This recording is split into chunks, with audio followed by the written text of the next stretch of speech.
With the beat sequencer, you can create repeating drum patterns by tapping squares or steps in a grid. Each row controls a different drum sound, and each column represents a beat.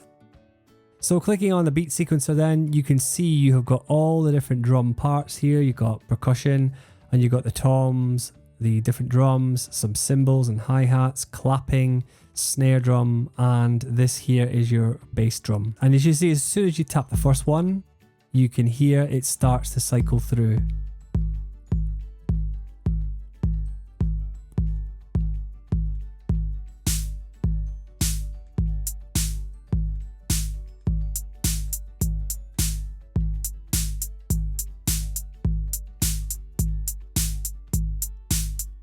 And again, cycling the power button at the off and the bottom will start and stop it as before.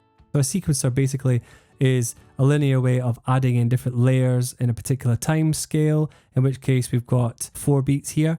So you can change the palette of sounds in here and then press the power button.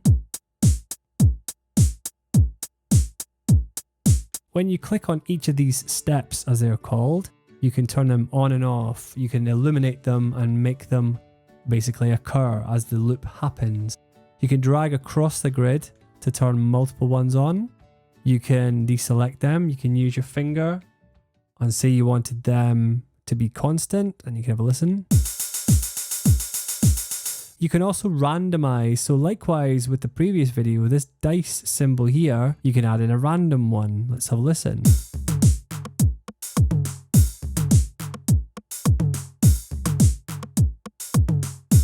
And at the bottom here, you've got your steps and on and off, which is grand, but we got to select velocity this time. And each of these options down here allows you to trigger different options within each of these different step squares. Okay, so we go into velocity next. We want to think of it in terms of how loud and how quiet, depends on how much velocity you tap the screen with. It gives you that sense of a strong sound or not as strong a sound. So what we can do with velocity is you can tap the velocity button and then drag up and down on one of these steps to adjust its volume. You drag left or right to adjust multiple steps with my finger quite nicely, and that gives you different volume levels for that particular sound. Now it doesn't really matter for the hi-hat here because I'm not actually playing it. I would have to go back into step on and off to put it on and off for that to work. But for velocity, you want to use the ones you've already got, and then by sliding your finger up and down, you can then change individual ones, and that's really, really nice. Next, we've got note repeat. Tap the note repeat button and then drag up and down on a step to adjust the repeats. So I'll show you what I mean. Go to the step on and off, and we're going to add a few more in that bar. We're going back to note repeat, and here we're going to do 2 here, and there, and there. See what happens.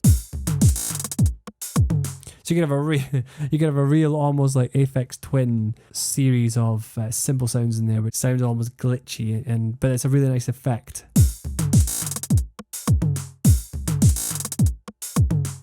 So you can really experiment with that. So that's note repeat, and that's really nice. Again, like all these things, if you think, oh, I don't like that, I don't like how it sounded, just clicking undo undoes the steps for you, and then you can go back to how far you wanted to. Clicking on chance then gives you the chance to drag up and down on a step to adjust the probability of it actually playing.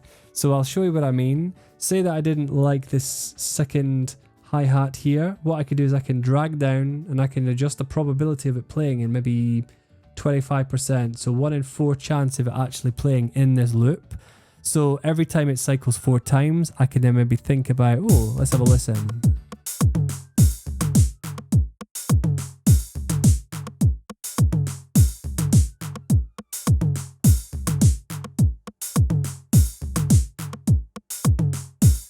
So sometimes it played, sometimes it didn't. So it was a 1 in 4 chance, and you can do that right across the entire loop. It's a really nice way of creating randomization within the one set of 4 beats as well. And then the loop start and the end, you can then drag individual portions of this loop to start and end at different times. By duplicating this, come up with lots of different chops and changes. So you can tap the loop start end button and then drag the handles, these sections of the loop here either side, and you can drag them to set the loop point. So you can then drag this one, for example, And you can see then I'm actually starting the loop a little bit later, a little bit earlier, and you can do that with all the parts. It's a really nice way to be able to do that. This one down here is a really interesting one. You can actually talk about the type of sound, the type of pattern that you want. So if you're really not sure where to begin, you can cycle through all of these, and you've got, banger, you've got dirt road, you've got computer control, you've got lots of different examples you can then start with, and you can then edit all of these and then save them as your own. Now the inspector is here down at the bottom, just to the right of the randomizer. So here you've got different options here.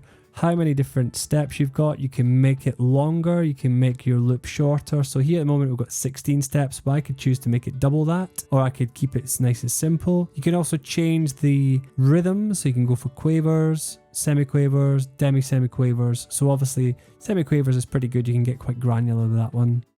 You can go playback mode. Do you want it to go forwards, reverse, jump around, or randomize? These are really good and can create some really interesting effects. And then swing. Do you want it to be right tight to the beat, or do you want it to be a bit loose and a bit off the beat? You can then change that as well. So again, experiment with these, and it's really, really nice. Once you're ready to go, and once you've sorted your parameters out, press record, and then we're ready to roll. Here we go.